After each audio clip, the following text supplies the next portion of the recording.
നേതൃത്വത്തിനെതിരെ അടുത്ത തലമുറയ്ക്ക് മാറ്റുന്നതിന്റെ സൂചനകളുമായി IPL പുതിയ സീസണിന് ഒരുങ്ങുന്ന കൊൽക്കത്ത നൈറ്റ് റൈഡേഴ്സ് ആരാധകരുടെ പ്രിയപ്പെട്ട ഫിനിഷർ റിങ്കു സിംഗിനെ KKRന്റെ പുതിയ വൈസ് ക്യാപ്റ്റനായി ടീം നിയമിച്ചു. വെറ്ററാൻ താരവും നായകനുമായ അജിൻക്യ റഹാനെയുടെ ഡെബ്യൂട്ടായി താരത്തെ KKR ഈഡൻ ഗാർഡൻസിൽ ആരാധകർക്കായി ഒരുക്കിയ ഒരു പരിപാടിയിലാണ് പ്രഖ്യാപിച്ചത്. ദൈവ പദ്ധതിയുടെ പുതിയ അധ്യായം എന്ന കുറിപ്പോടെ ടീം റിങ്കുവിന്റെ വൈസ് ക്യാപ്റ്റൻ സ്ഥാനം എക്സ് പേജിൽ ആഘോഷിച്ചു. 2018 മുതൽ KKRനൊപ്പമുള്ള റിങ്കു ബെഞ്ചിൽ നിന്ന് മധ്യനിരയുടെ ഹൃദയ താളമായി മാറിയ താരമാണ്.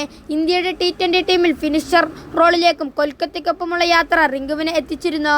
ഉത്തർപ്രദേശിനായി ആഭ്യന്തര ക്രിക്കറ്റിൽ മികവോടെ കളിച്ച റിങ്കുവിന്റെ തലമുറ മാറിയത് 2023 ഗുജറാത്ത് ടൈറ്റൻസിനെതിരെ അവിശ്വസനീയ വിജയത്തിലേക്ക് KKR നയിച്ചതോടെയാണ്.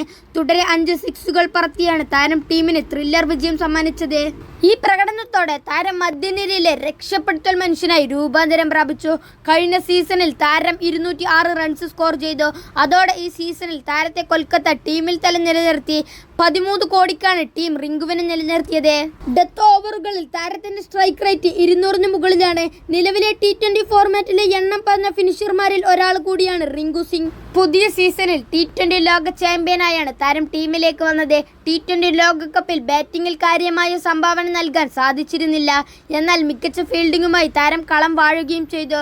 ലോകകപ്പിൽ മികച്ച ചില ക്യാച്ചുകൾ റിങ്കു എടുത്തിരുന്നു. റിങ്കുവിന്റെ അച്ഛൻ ഗജേന്ദ്ര സിംഗ് ലോകകപ്പിനിടെയാണ് മരിച്ചത്. ആ ആഘാതത്തിനിടയിലും അച്ഛന്റെ മരണാന്തര ചടങ്ങുകൾ തീർന്നതിന് പിന്നാലെ റിങ്കു ഇന്ത്യൻ ക്യാമ്പിലേക്ക് മടങ്ങിയെത്തിയിരുന്നു.